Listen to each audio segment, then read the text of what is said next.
Hello! పండగంటే food ఇంక అది వేరే చెప్పనవసరం లేదు. సో, ఈరోజైతే మమ్మీ మంచిగా చింతపండు పులిహోర చేసింది.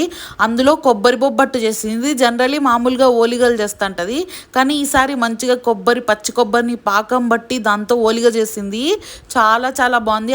అది కాక నెయ్యితో కాల్చిందనమాట. ఆహాహాహా! నోట్లో పెట్టుకుంటే కరిగిపోతాందనమాట. సో, ఈరోజు సంక్రాంతి కదా! మీరు సంక్రాంతి స్పెషల్‌గా ఏం తిన్నారో కామెంట్ చేసేయండి. సో, ఈరోజైతే నేను మంచిగా కొత్తగా పెట్టిన మామిడికాయ ఊరగాయతో ఇంకా చింతపండు పులిహోర అదిగాక అందులోకి మంచిగా నువ్వులేసింది మమ్మీ అక్కడక్కడ. తినేటప్పుడు నువ్వులు తగులుతాంటే ఆ పల్లీలు శనగపప్పు ఆహాహాహా! పులిహోర అద్భుతం అనమాట. ఇంకా పప్పు రసం అన్నం వంకాయ కర్రీ అవన్నీ కూడా అవసరం లేదు. జస్ట్ ఈ పులిహోరతో కడుపు నింపుకోవచ్చు అనమాట. ఇంకా దానికి తోడు మంచిగా నెయ్యిలో ముంచి తేల్చిన కొబ్బరి బొబ్బట్టు పాకం బట్టి చేసింది. చాలా చాలా బాగుంటుంది. ఇంకా ఈవినింగ్ కైట్స్ కూడా ఎగరేయాలన్నమాట. మీరేం తిన్నారో కామెంట్